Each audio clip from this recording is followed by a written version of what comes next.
கிறிஸ்துவுக்குள் பிரியமானவர்களே, இந்த நாளுக்கான தினசரி தியான வசனம் மத்தேயு எழுதின சுவிசேஷம் 24வது அதிகாரம் 29வது வசனம். மத்தேயு 24:29. Matthew 24:29. அந்நாட்களின் உபத்திரவம் முடிந்தவுடனே சூரியன் அந்தகாரப்படும், சந்திரன் ஒளியை கொடாதிருக்கும், நட்சத்திரங்கள் வானத்திலிருந்து விழும், வானத்தின் சத்துவங்கள் அசைக்கப்படும். இப்ப கர்த்தராகிய இயேசு கிறிஸ்து அந்நாட்களின் உபத்திரவம் முடிந்தவுடனே, அப்ப இங்க ஒரு ஒழுங்கா ஒரு ஒழுங்கு முறையில கொடுக்கிறாரா? 21 வசனம் 22 வசனம் என்ன சொன்னாரு? மகா உபத்திரவ நாட்கள் உண்டாகுனாரு. 29வது வசனத்துல என்ன சொல்றாரு? இந்த பூமியில என்னெல்லாம் நடக்கும் அப்படின்னு சொல்லக்கூடியதா. 30வது வசனத்துல என்ன சொல்ல போறாரு?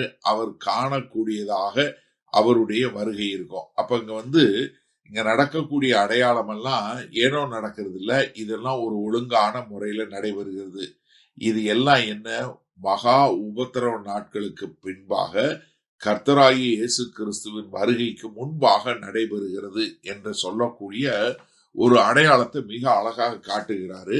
ஏன்னா இங்க வெளிப்படுத்தின விஷயம் 6வது அதிகாரம் 12-17 உள்ள வசனங்கள்ல காட்டும் போதும் எப்படி ஆட்டுக்குட்டியானவர் வருவதற்கு முன்பாக இந்த காரியங்கள்லாம் நடைபெறும் என்று சொல்லக்கூடிய ஒரு காரியம் என்ன. முதலாவது என்ன சொல்றாரு? சூரியன் அந்தகாரப்படும். அப்போ உலகம் முழுவதும் இருட்டுல போயிடும். இது இந்த சோலார் எக்லிப்ஸ் எல்லாம் கிடையாது. சூரிய கிரகணம் சொல்றோம்ல, அது கிடையாது. யாத்திரா 10வது அதிகாரம் 21-23 9வது கொள்ளை நோய் என்று சொல்லக்கூடிய எகிப்துல நடந்தது. அதே மாதிரி மத்தேயு 27:45 கர்த்தராகிய இயேசு கிறிஸ்து கல்வாரி சிலுவையில மரிக்கும் போது அங்கு ஒரு நடந்தது. அப்ப எங்கெல்லாம் ஒரு நியாய தீர்ப்பு நடைபெறுகிறதோ அங்க என்ன பண்ணுது? ஒரு இருள் வரக்கூடிய ஒரு காரியத்தை நம்ம பார்க்கிறோம். ஏன்னா நீங்க ஏசாயா 13:10 இருக்கட்டும், எசேக்கியேல் 32:7 இருக்கட்டும், ரெண்டுலயும் எப்படி பூமி அந்தகாரப்படும் தேவனுடைய நியாய தீர்ப்பு நாள்ல என்று சொல்லக்கூடிய ஒரு காரியம். இரண்டாவது என்ன? சந்திரன் ஒளியை கொடாதிருக்கும்.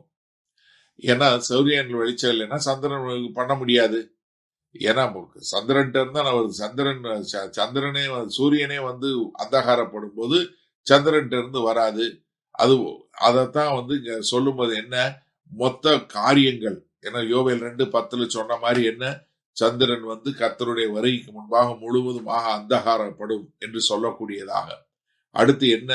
நட்சத்திரங்கள் வானத்திலிருந்து விழும்.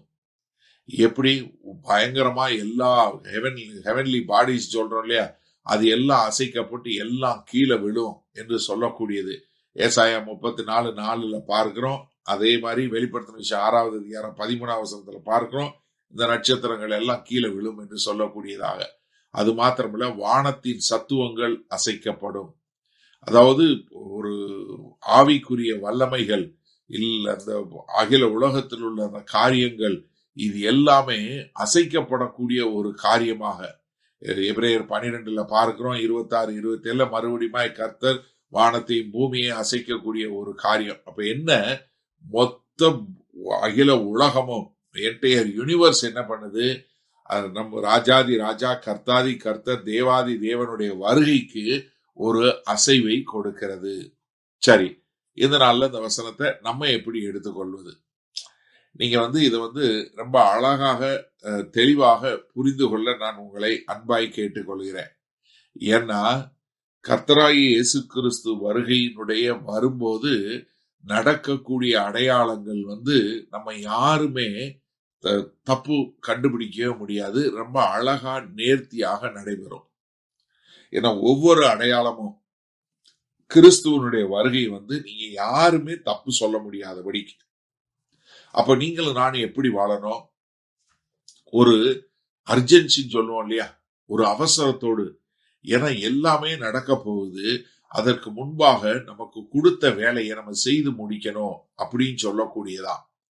ஆனா இப்படி எல்லாமே அசையும் போதும் நீங்களும் நானும் அசைக்கக்கூடிய கர்த்தர் மேல நம்பிக்கை வைத்து வாழக்கூடிய மக்களா இருக்கணும்.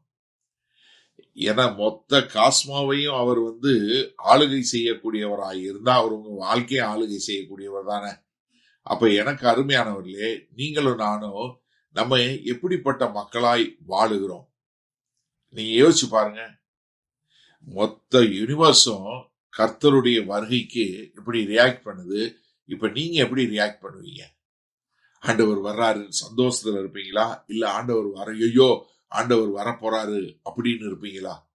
நிறைய பேர் பரலோகவாசின்னு சொல்றாங்க, ஆனா அவங்க பூரா பூலோக வாழ்க்கை வாழக்கூடிய மக்களா இருக்கிறாங்க. அப்ப எனக்கு அருமையான சகோதரனே சகோதரியே, நம்ம கர்த்தருடைய வருகையினுடைய கால அளவை அறிந்தவர்களாய் புரிந்தவர்களாய் வாழ நம்மை ஒப்பு கொடுப்போமா? மகா கிருபையும் இரக்கம் நிறைந்த எங்கள் அன்பின் தகப்பனே, இதோ படைக்கப்பட்ட எல்லா காரியங்களும், சூரியன், சந்திரன், வானத்து நட்சத்திரங்கள் எல்லாம் இந்த ராஜாவினுடைய வருகைக்கு ஒரு ரியாக்ஷன் கொடுக்குது.